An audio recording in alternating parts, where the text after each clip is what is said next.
میرے بھائیوں، اس میں کوئی شک نہیں ہے کہ معراج مصطفیٰ صلی اللہ علیہ وآلہ وسلم ہمارے محبوب سید الاولین والآخرین شفیع المذنبین رحمت للعالمین سیدنا و مولانا امام اعظم محمد رسول اللہ صلی اللہ علیہ وآلہ وسلم کے ان 3 معجزات میں سے ایک بڑا معجزہ ہے جن کا ذکر قرآن کے اندر آیا ہے۔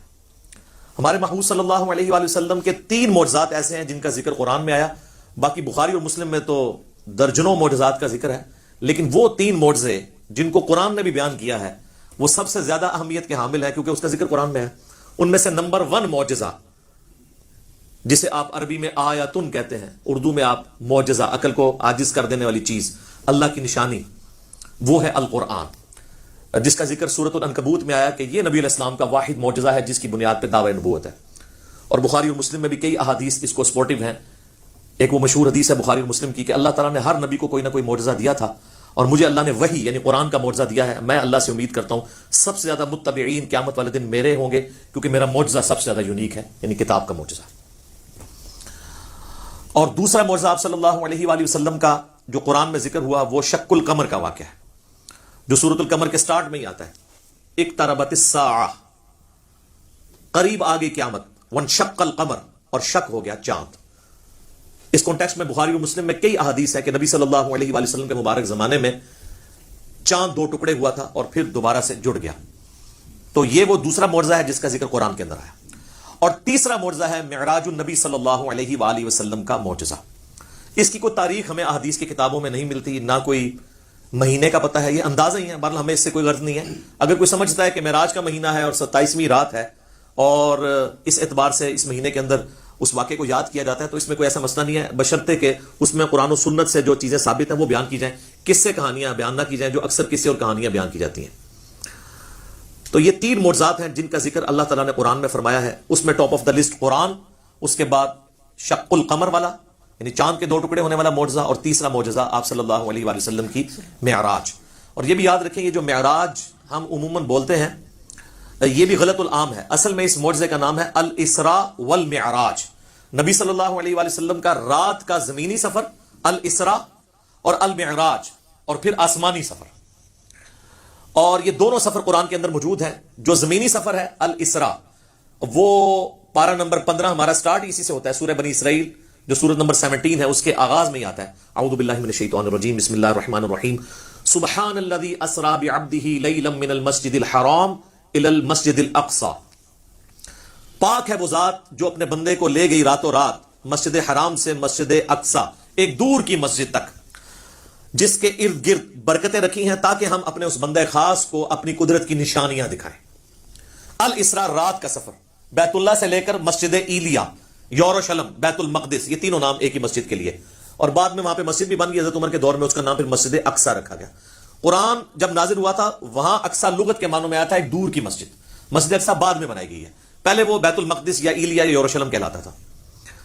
تو یہ ہے الاسراء، اور پھر وہاں سے آپ صلی اللہ علیہ وآلہ وسلم کو ایک براق پہ سوار کر کے آسمانوں کا سفر کروایا گیا 7ویں آسمان تک، اور پھر سدرۃ المنتہا، اس کا نام ہی ہے سدرۃ المنتہا، جہاں پہ مخلوق کی انتہا ہو جاتی ہے، وہاں تک، اسے ہم کہتے ہیں المعراج، یعنی اونچائی کا سفر آپ صلی اللہ علیہ وآلہ وسلم کا۔ اور اس کا ذکر جو ہے وہ سورۃ النجم، سورت نمبر 53 میں آیا ہے، جس میں وہ مشہور آیت بھی آتی ہے فَكَانَ قَابَ قَوْسَيْنِ أَوْ أَدْنَىٰ، جس کے اوپر انشاءاللہ میں ڈسکشن بھی کر دوں گا۔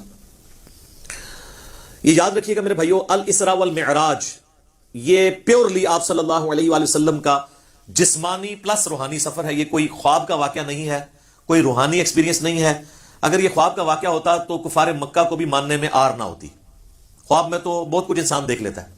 تو یہ جسمانی پلس روحانی ایکسپیرینس ہے، اور اس کے ساتھ یہ بھی یاد رکھنا ہے کہ اس کا موڈ برزخی ہے، یعنی اس کو اس دن کوئی دیکھ کے آبزرو نہیں کر سکتا تھا، الا یہ کہ اللہ نے کوئی ایک خاص منظر کسی کو دکھا دیا، وہ الگ بات۔ ورنہ یروشلم میں آلموسٹ 1 لاکھ کے قریب انبیاء جمع ہوئے، صحیح مسلم میں آتا ہے، یہاں تک کہ آپ صلی اللہ علیہ وآلہ وسلم نے فرمایا کہ مجھے جبرائیل علیہ السلام نے تمام نبیوں کا امام بھی وہاں پر بنایا۔ میرے بھائی ہمارے شہر میں 1 لاکھ بندہ جمع ہو جائے رات کے وقت تو تھرتھلی پڑ جائے گی، اور اس زمانے کے اندر لیکن کسی نے وہ منظر دیکھا نہیں ہے، وہ ان سین بیریئر تھا۔ اور بیسیکلی یہ اس لیے کروایا گیا جو سورہ آل عمران میں آیا تھا نا کہ اللہ تعالیٰ نے انبیاء کی ارواح سے عہد لیا تھا کہ اگر میں تمہیں حکمت دوں، نبوت دوں، اور پھر میرا کوئی پیغمبر تم میں آ جائے تو تم نے اس پیغمبر کی تصدیق کرنی ہے، جس طرح کہ یحییٰ علیہ السلام نے حضرت عیسیٰ علیہ السلام کی اور نبی صلی اللہ علیہ وآلہ وسلم کی تصدیق تو سب انبیاء نے کرنی تھی، تو وہ اللہ تعالیٰ نے فزیکلی انبیاء کرام کو جو ہے وہ برزخی طور پہ وہاں پہ جمع کر کے اور آپ صلی اللہ علیہ وآلہ وسلم کے پیچھے نماز پڑھوا کے آپ کی امامت کا اعلان کروایا کہ آپ امام الانبیاء ہیں صلی اللہ علیہ وآلہ وسلم، تاکہ سورہ آل عمران کا وہ والا وعدہ پورا ہو۔ وہ بڑا سٹرکٹ وعدہ ہے، اس میں یہاں تک الفاظ ہیں کہ مجھ سے یہ عہد کرو کہ جب میرے پیغمبر آئیں گے تم ان پر ایمان بھی لاؤ گے، ان کی مدد بھی کرو گے، اور میرے ساتھ یہ بھاری ذمہ اٹھاؤ، میں بھی تمہارے ساتھ گواہوں میں شامل ہوتا ہوں، اور اب بھی اگر کسی نے اس عہد کو توڑا تو وہ فاسقوں میں شمار ہوگا۔ یہ اتنے سخت الفاظ انبیاء کرام علیہ السلام کے بارے میں اللہ تعالیٰ نے ارشاد فرمائے۔ تو یہ برزخی اس کا موڈ۔ اچھا، یہ جو میں نے دعویٰ کیا نا کہ یہ جسمانی پلس روحانی سفر ہے، یہ کوئی خواب کا معاملہ نہیں ہے، اگرچہ خواب میں بھی آپ علیہ السلام کو معراج ہوئی، وہ الگ سے ہے۔ کچھ ضعیف روایتیں بھی ہیں سیدہ عائشہ کی طرف منسوب، حضرت معاویہ کی طرف منسوب، کہ وہ لوگ کہتے تھے کہ نبی علیہ السلام کو خواب میں معراج کروائی گی، لیکن وہ اصول محدثین پہ جعلی روایتیں ہیں۔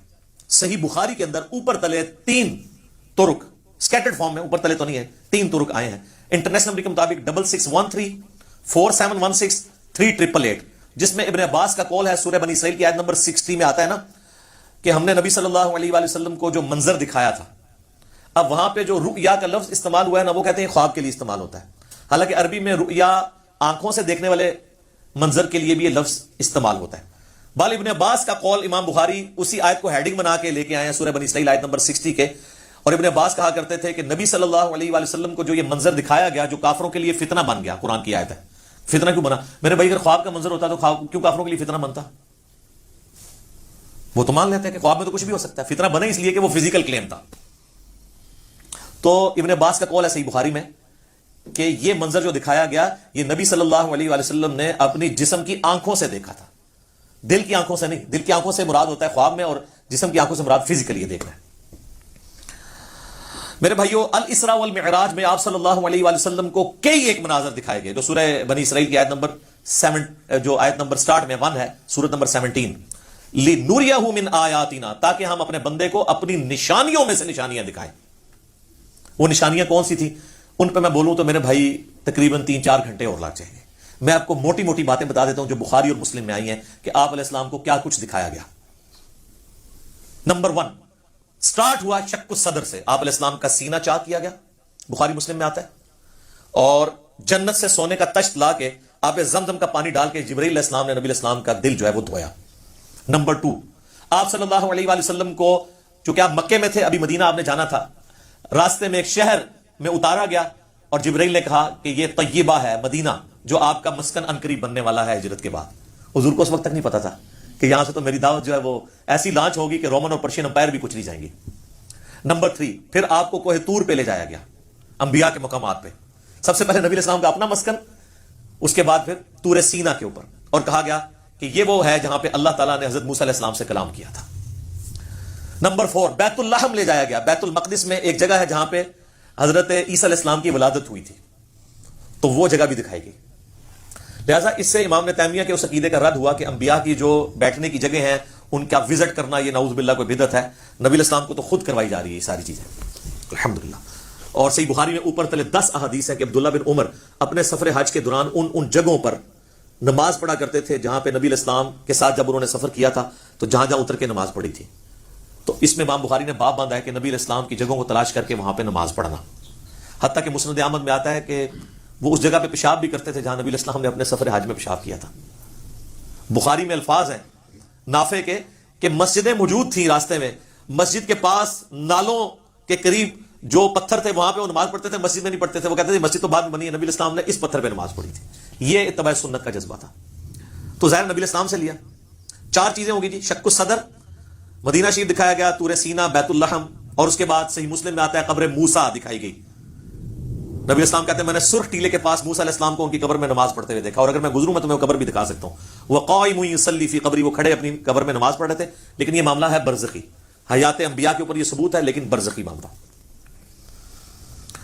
اس کے بعد آپ صلی اللہ علیہ وآلہ وسلم کو بیت المقدس میں انبیاء کی امامت کروائی گئی، 1 لاکھ کے قریب پیغمبروں کو جمع کیا گیا، اور جبرائیل علیہ السلام نے کہا کہ آپ ان کی امامت کروائیں، یہ صحیح مسلم میں آتا ہے۔ اچھا، پھر دجال دکھایا گیا، یہ بھی آتا ہے بخاری مسلم میں، دجال بھی دکھایا گیا۔ پھر آپ علیہ السلام کو آسمانوں کی سیر کروائی گئی. پہلے آسمان پہ آدم علیہ السلام سے ملاقات ہوئی, دوسرے پہ حضرت یحییٰ اور عیسیٰ سے, تیسرے پہ یوسف علیہ السلام سے, چوتھے پہ ادریس علیہ السلام سے, پانچویں پہ ہارون علیہ السلام سے, چھٹے پہ موسیٰ علیہ السلام سے, اور ساتویں پہ ہمارے جد امجد سیدنا ابراہیم خلیل اللہ علی نبینا علیہ الصلوۃ والسلام سے ملاقات ہوئی. اس کے بعد آپ علیہ السلام کو جنت اور دوزخ بھی دکھائی گئی, ٹائم میں ٹریول کروا کے جو مستقبل کا وقت تھا وہ پہلے دکھا دیا گیا. لوگ کہتے ہیں ابھی تو لوگ دوزخ اور جنت میں پہنچے نہیں, تو حضور نے کیا دیکھا بھائی؟ اللہ نے وقت. اور آپ یہ دیکھ لیں, یہ سب کچھ منظر کتنے زمانے میں طے ہوا ہوگا, لیکن ایک رات میں سب کچھ ہو گیا. صرف بیت المقدس اور خانہ کعبے کے درمیان جو فاصلہ ہے اس زمانے میں 40 دن کی مسافت تھی, وہی نہیں طے ہو سکتی تھی. اللہ اکبر. اسی لیے تو وہ آتا ہے نا المعجم الکبیر طبرانی کے اندر, اور دلائل النبوہ امام بیہقی کی کتاب کے اندر, اور کئی کتابوں کے اندر, کہ لوگوں نے آ کے حضرت ابوبکر کو کہا نا کہ تمہارا ساتھی تو یہ کہہ رہا ہے کافروں نے چھیڑنے کے لیے, اور انہوں نے کہا اگر وہ کہہ رہے ہیں تو میں تصدیق کرتا ہوں. تو اسی پر آپ کا لقب صدیق رکھا گیا کہ آپ علیہ السلام کی تصدیق کرنے والے. اس کے بعد بیت المعمور دکھایا گیا, بخاری مسلم میں آتا ہے 7ویں آسمان کے اوپر اسی خانہ کعبہ کی سیدھ میں ایک گھر ہے جس کا طواف فرشتے کرتے ہیں, بیت المعمور, وہ دکھایا گیا. اور سب سے بڑھ کے آپ کو سدرۃ المنتہا تک لے جایا گیا. یہ آخری حد ہے, زمین سے جتنی مخلوقات ہیں یا فرشتے ہیں وہ بھی سدرۃ المنتہا سے آگے نہیں جا سکتے. اس کا نام ہی ہے انتہا, مخلوق کی انتہا ہے. باقی لوگوں نے آگے کہانیاں بنا لی ہیں کہ جی نبی علیہ السلام سدرۃ المنتہا سے بھی آگے چلے گئے. بالکل جھوٹ ہے, یہ آپ کی انتہا تھی. اور آگے پتہ نہیں کیا کیا کہانیاں بنائی ہیں, کہتے ہیں عرش پہ جوتیوں سمیت چلے گئے. یہ تو اتنا بڑا جھوٹ ہے کہ احکام شریعت میں احمد بریلوی صاحب نے لکھا ہے کہ یہ جو معرج النبوہ کتاب جس میں یہ باتیں لکھی ہیں, یہ ہے تو سنی عالم ہے لیکن ہر طرح کی جھوٹی سچی روایتیں لکھ دیتا ہے. یہ محض باطل بات ہے کہ نبی علیہ السلام اپنی مبارک جوتیوں کے ساتھ عرش پہ گئے ہیں. یہ اعلیٰ حضرت نے لکھا ہے کہ یہ جھوٹی بات ہے, تو عرش پہ جانے والی کوئی بات نہیں. ہاں کسے کہانیوں میں آپ مزے لے لے کے بیان کریں, اور جب ہم پوچھتے ہیں کہاں لکھا ہے, وہ کہتے ہیں سعدی شیرازی کے شعر نہیں آپ نے پڑھے, مولانا روم کے شعر نہیں پڑھے. ہم کہتے ہیں میرے بھائی ہم تو آپ کو چیخ چیخ کے یہی تو کہہ رہے ہیں کیا کہ مرنے سے پہلے ہے مسلمان, کر لیں اس پہ غور. کتابوں کا خدا اور ہے, بابوں کا خدا اور. کتاب میں سے کوئی نکالے نا بات جہاں پہ لکھا ہو. پھر ڈاکٹر صاحب تو آپ کو پتا ہے, طاہر القادری صاحب تو وہ کہتے ہیں کہ وہ دروازہ کھولا حضور نے حضور کے لیے, پھر کہا کہ آپ اندر آ جائیں, حریم ناز میں آ جاؤ. وہ پتہ نہیں کیا عشق مشوقی کا انہوں نے ایک, اور بلکہ وہ بغل گیر پتہ نہیں کیا کچھ انہوں نے کیا ہے. اور طارق جمیل صاحب نے بھی اسی سے ملتی جلتی باتیں کی ہیں. وہ قاب قوسین او ادنیٰ وہ پوری کر کے بتاتے ہیں. انشاءاللہ اینڈ پہ ڈسکس کرتا ہوں. تو میرے بھائی یہ کتابوں کی بات ہو رہی ہے, اور سدرۃ المنتہا ہی پہ اللہ تعالیٰ کی ملاقات ہوئی اپنے محبوب علیہ السلام کے ساتھ. اور سورۃ النجم میں اس کا ذکر ہے, وہاں پہ اللہ تعالیٰ نے وحی بھی کی آپ علیہ السلام کو. صحیح مسلم میں آتا ہے کہ 3 چیزیں آپ کو وہیں پہ عطا ہوئی. نمبر 1 5 نمازیں. وہ ڈیٹیل بخاری مسلم میں آتی ہے کہ 50 تھی, کم ہوتے ہوئے موسیٰ علیہ السلام کے پاس جب وہ آتے تھے نا 6ٹھے آسمان کے اوپر, تو کہتے تھے حضرت زیادہ ہے, کم کروائیں. ایک پھیرے ہی بس اور لگ رہا تھی, وہ کون ہی لگیا, ورنہ وہ 5 کام ہوتے 5 تک رہ گئی. پھر اس میں الفاظ ہے بخاری مسلم میں, اللہ نے کہا کہ میرا قول بھی نہیں بدلے گا, تمہاری امت پڑے گی 5. سورۃ الانعام میں ہے کہ ایک نیکی 10 کے برابر ہے, تو میں ان کو ثواب 10 کا ہی دوں گا. ایک کے بدلے 10 کا, تو نمازیں 50 کا ہی ثواب ملے گا 5 کے گیز پہ. دوسرا تحفہ دیا گیا سورۃ البقرہ کی آخری 2 آیات, صحیح مسلم میں آتا ہے آمن الرسول بما انزل الیہ من ربہ والمؤمنون. سر یہ 2 آیات وہ ہیں جو اس دنیا میں نازل نہیں ہوئی ہیں, آسمانوں پہ نازل ہوئی ہیں, آسمان سے آسمانوں پہ نبی علیہ السلام کے مبارک سینے پہ. اور صحیح مسلم میں آتا ہے کہ تیسری چیز جو آپ کو دی گئی کہ آپ کا جو کوئی امتی شرک نہیں کرے گا نا, میں اسے معاف کرتا ہوں.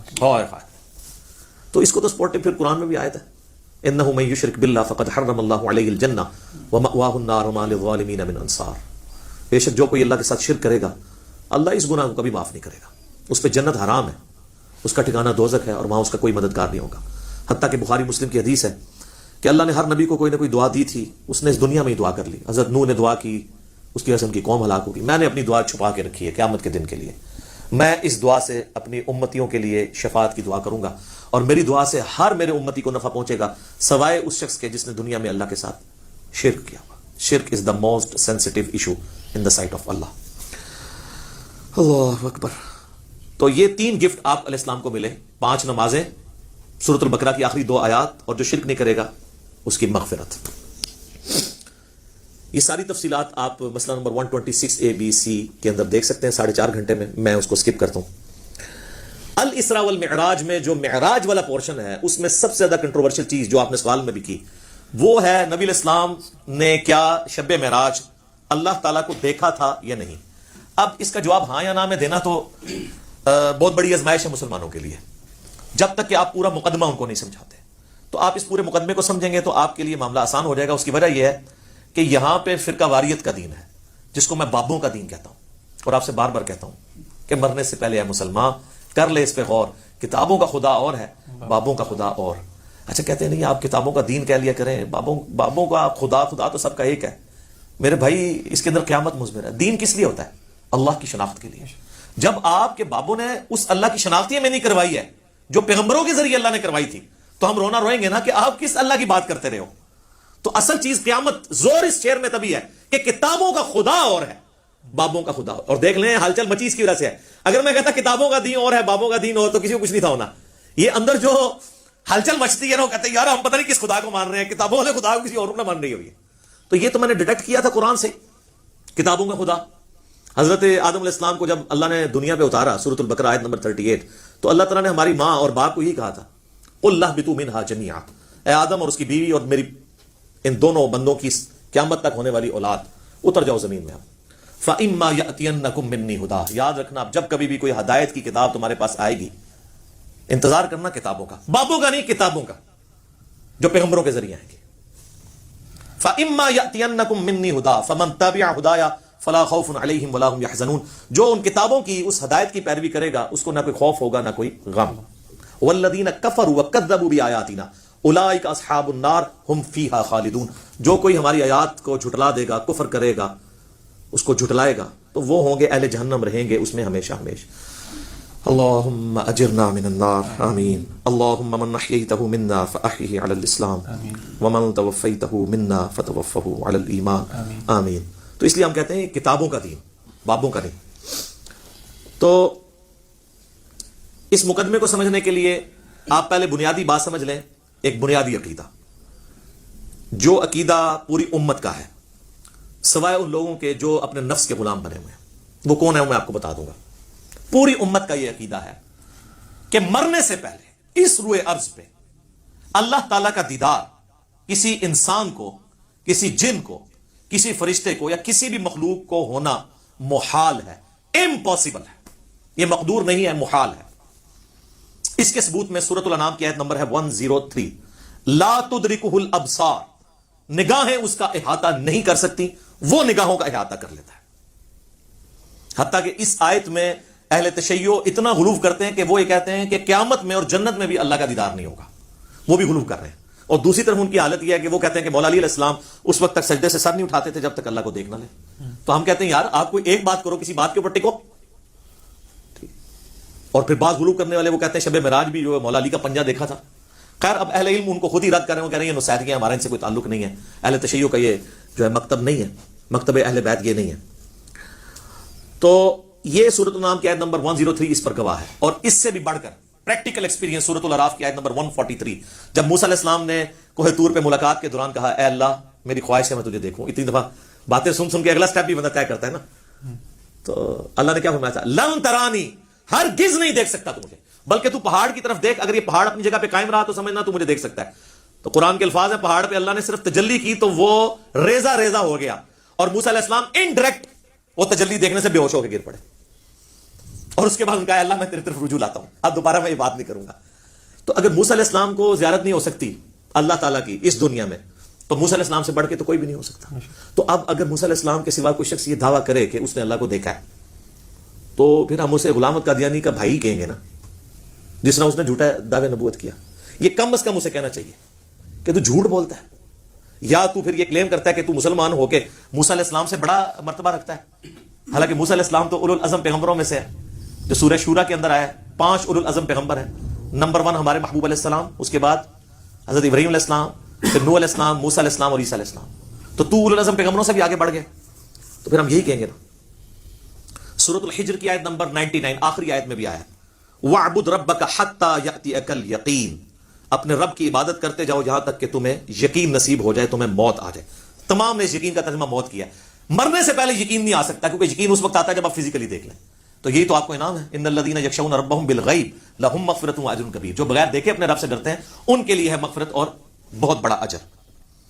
اور صحیح مسلم میں انٹرنیشنل نمبر کے مطابق 7356 نمبر حدیث ہے دجال کے کانٹیکسٹ میں۔ نبی علیہ السلام فرماتے ہیں کہ یہ دجال آئے گا تو اس کے ماتھے پہ کافر لکھا ہوگا، لیکن وہ کاف فا را یا کاف الف فا را لکھا ہوگا ایبریویشنز میں۔ تو لوگ جو اہل ایمان ہے نبی اسلام کہتے ہیں وہ پڑھ لیں گے کہ یہ کافر لکھا ہے، تو ان کو پتہ چلے گا دجال ہے. دوسرے لوگ نہیں پڑھ پائیں گے، چاہے مومنین میں بھی منافقین ہوئے، اور وہ ہو سکتا ہے کاف سے کشف پڑھ لیں، الف سے الہام پڑھ لیں، فا سے فیض پڑھ لیں، اور را سے روحانیت پڑھ لیں کہ یہ تو بہت بڑے بزرگ ہیں. اچھا، اس حدیث میں 7356 میں آتا ہے کہ نبی اسلام نے فرمایا کہ وہ خدائی کا دعویٰ کرے گا، دجال یاد رکھو تم میں سے کوئی شخص اپنے رب عز و جل کو نہیں دیکھ سکتا یہاں تک کہ اسے موت آ جائے. یہ الفاظ ہیں. کیا مطلب؟ کہ مرنے سے پہلے کوئی اللہ کو نہیں دیکھ سکتا، مرنے کے بعد دیکھیں گے انشاءاللہ. انشاءاللہ. تو مرنے سے پہلے آپ نہیں دیکھ سکتے. تو آپ بھی مرنے سے پہلے ہیں مسلمان. کر لے اس پہ غور. کتابوں کا خدا اور ہے، بابوں کا خدا اور. اب آپ سوچ رہے ہوں گے بابوں نے کیا کام ڈالا ہوا ہے، تو اے ہوں آگے جو کام کی پایا جی انہوں نے، اے تو تسی کتابوں نے خدا دی تعریف سن لی. بابوں نے کیا کام ڈالا ہے جناب؟ تذکرۃ الاولیاء شیخ فرید الدین عطار المتوفی 627 ہجری کی کتاب ہے، جو بریلوی اور دیوبندی دونوں چھاپ رہے ہیں اور کہہ رہے ہیں سارے اولیاء کے حالات زندگی اس میں لکھے ہوئے ہیں.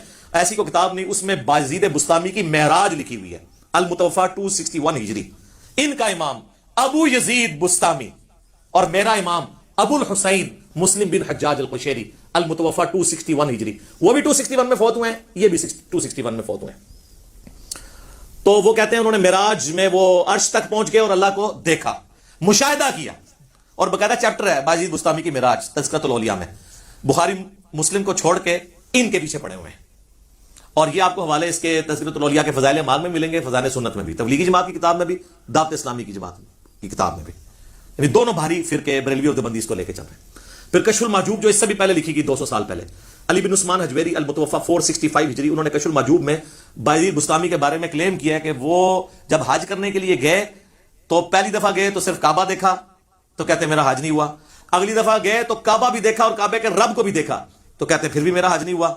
تیسری بار گئے تو صرف اللہ کو دیکھا، کعبہ ہی غائب تھا، تو ان کا اب میرا حج ہوا ہے. فزیکلی دیکھا. اگر کہتا نہیں کہ خواب میں دیکھنا ہے، تو سر میرا معصومانہ سوال ہے کہ خواب کا پیکج موسیٰ ابن عمران علیہ السلام کو آفر کیوں نہیں ہوا، جن کو سورۃ الاعراف کی آیت نمبر 143 میں کہا گیا لن ترانی، موسیٰ تو مجھے نہیں دیکھ سکتا. انہوں نے آگے سے توبہ کی. تو اگر بازید والا عقیدہ ان کا ہوتا تو کہتے ہیں اللہ توبہ خواب ہی کرا دے، بازید نو تے بائی کرانی ہے نا. کہانیاں جھوٹ کوڑ. ہن مزہ ہے. حضرت ابو ہریرہ بھی غصہ آندا سی تو اپنی حبشی لینگویج وچ بولدے سن، کوڑ. پنجابی کہتے ہیں جھوٹ. اچھا جی، شیخ زکریا کاندھلوی نے کتاب لکھی ہے فضائل حج. حاجیوں کو تبلیغی جماعت والے بیچارے میرے بولے بھائی، تبلیغی جماعت میری جماعت ہے. کافی سارے لوگوں کو اب بات سمجھ آ گئی ہے الحمدللہ. ہم محبت کرتے ہیں ان کے جذبے کی. لیکن یہ کچھ آپ کی کتابوں میں میرے بھائی لکھا ہوا ہے. فضائل حج میں لکھا ہوا ہے سر، اتنا مزیدار واقعہ ہے یہ، ابھی تک ویسے میں نے نا کسی ویڈیو میں بیان نہیں کیا، آج آپ سنیں اور مزہ لیں. وہ لکھتے ہیں کہ جی محدث عبد الرزاق مسجد نبوی میں بیٹھ کے درس حدیث دے رہے تھے. آپ پتہ محدث عبد الرزاق کون ہے؟ امام بخاری اور امام مسلم کے استاد ہیں. جی، بخاری مسلم نے ان سے حدیثیں لی ہوئی ہیں محدث عبد الرزاق سے. یہ وہی ہیں جن کی مصنف عبد الرزاق ہے. دو ہیں نا کٹھی لکھی کی، مصنف ابن ابی شیبہ اور مصنف عبد الرزاق. سر اے او جے اے عبد الرزاق تھوڑا کرکٹر نہیں ہے، پاویں سمجھو.